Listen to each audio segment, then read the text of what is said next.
Sudden downpours. Next on WGN, Chicago gets swamped. Rain wreaks havoc on this afternoon.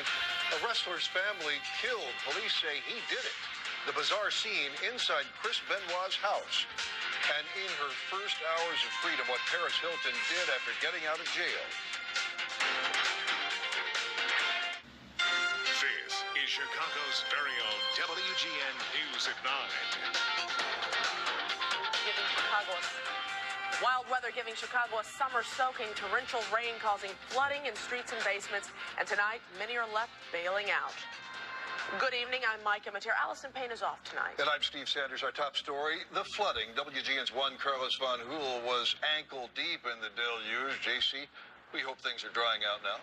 Well, much drier. Here are the viaduct at Irving Park and Ravenswood. Free-flowing, open tonight, but earlier this evening it was a case of too much rain in too little time.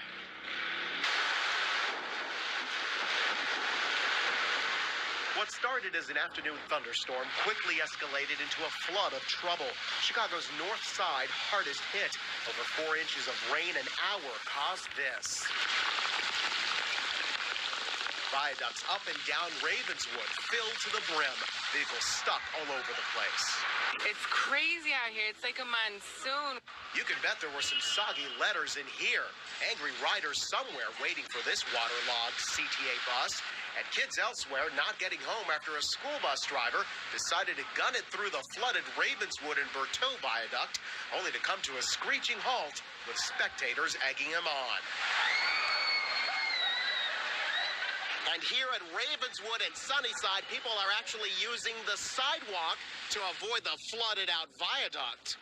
Elsewhere, the Michigan Avenue ramp to Lakeshore Drive shut down and impassable. A cabbie among the drivers who also try to make it across Montrose at the drive. And neighbors helping neighbors get out of trouble. Maria Ruiz's car was a total loss. And then it filled up real quickly inside? Yes. It started floating like a toy car. It doesn't take a rocket scientist to see when you got 3 feet of water, don't drive through it. Tow truck driver Carl Richmond was having a field day at Irving Park. The road shut down because of more flooding. The only people getting around here, these folks who try to snake their way around the viaduct and the high water. And as far as the viaducts flooding out, well, the water department tells me there's not much they can do. They say it's just a question of too much rain and the sewer system being overwhelmed. Now, if you still have flooding in your area tomorrow morning, give 311 a call. Live here at Irving Park in Ravenswood, Juan Carlos Van Hool, WGN News. Thanks, Juan Carlos. The water seeped into many homes and businesses on the city's north side, and WGN's Julie Unruh has that part of the story. Julie? Micah, for so many people, the flooding has indeed subsided, but the storm that popped up over Chicago left plenty of people, homeowners and business owners alike, mopping, pumping, and in some cases, weeping. Trish Galvez-Toole turned 45 today, and all she can do is cry. In a matter of minutes, she said, her north side home filled with sewer water, mostly her basement and her backyard. Everything else is simply soaked. Last time it was $200,000 worth of damage. This time it's worse. It was 6 feet. Last time it was 4.5 feet. I woke up floating on the couch and I didn't have a chance to save anything. You literally could not see the streets at all. All of our houses were at least one step up flooded. When the cars were going by, it's like a little mini waterfalls when they were just going by. Not far away, neighbors say lightning struck this home. All you see is the smoke after the lightning, and all the firefighters come and gather up. The heavy rains were not enough to extinguish the blaze, so teams of firefighters jumped into action. No one inside was hurt. Meanwhile, some local businesses had to shut their doors due to the flooding, like this Clark Street T-shirt shop and the Whole Tooth, a Northside dentist office. They canceled all their afternoon appointments. From the ceiling, from the floors, everything has been completely flooded out. As for Trish Galvez-Toole, the road to recovery is going to be a long and financially painful one. This is like I said, the third time it's happened like this, and each time it's gotten worse. Each time the water has gotten higher, and each time, it's been worse. Water in your home an hour after the streets have drained, you should then call 311 for help. Live electrical wires and sewer water can present very dangerous conditions under these circumstances. We're told water department crews will be working through the night. Steve?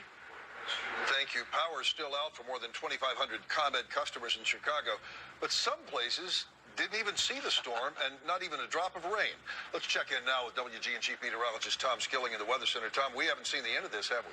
No, we haven't, Steve. This could fire again tomorrow, but you are so right. Less than 30% of the Chicago metro area got in on the rain, and the bullet right here, that yellow area, is where the rain hit the hardest. Frank Wachowski at Midway Airport tells us while more than 4 inches came down there, and here are some of the totals across the area, 3.5 inches across from Wrigley Field.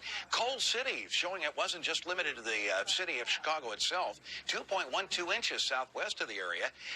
Frank Wachowski at Midway tells us he got 8 drops of rain down there, and only 19 hundredths at O'Hare Field, while at Mount Prospect there was no rain at all. Well, it's quieter right now, but Steve, you're right. We have a humid atmosphere that may re-erupt tomorrow. In fact, is likely to in parts of the area.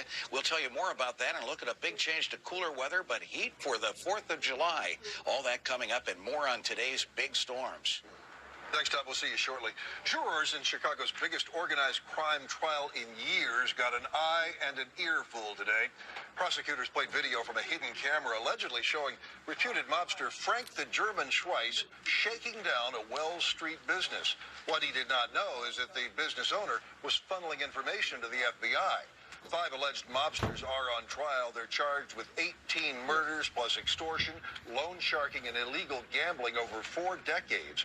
In the audio portion of the recording released by federal prosecutors today, Schweiss talks about picking up protection money from the business owner. In other words, he didn't come here in September and pick up no money. No. And he didn't come here the first of this month and pick up no money. Right.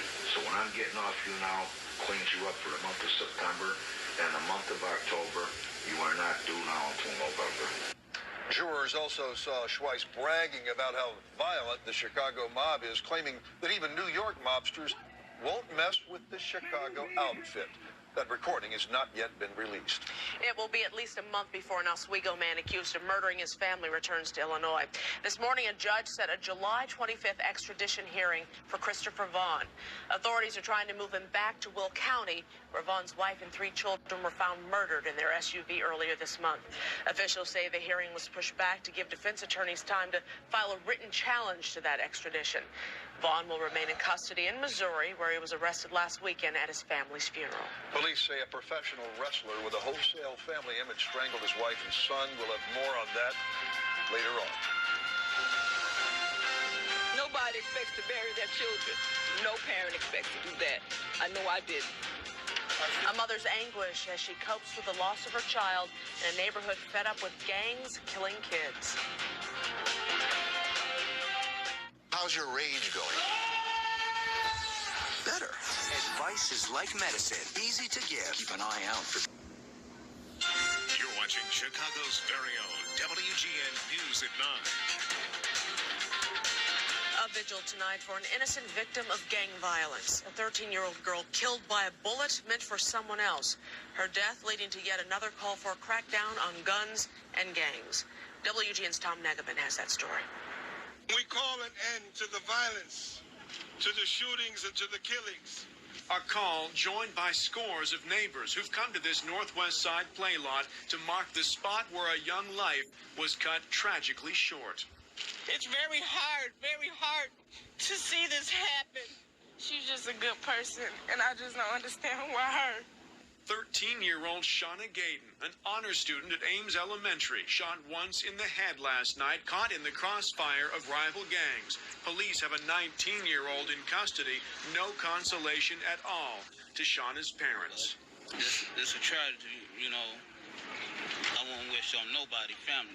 My God, the pain is terrible, and I don't know how I'm going to survive it.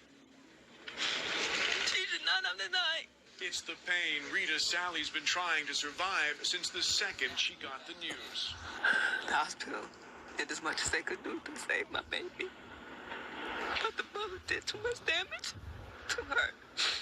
One thing she has is support of neighbors who march, of police who hold roll calls at the crime scene, and of Mayor Daley. She was with her grandmother in a park, sitting there. A 19-year-old punk jumps out of the car with guns and starts firing.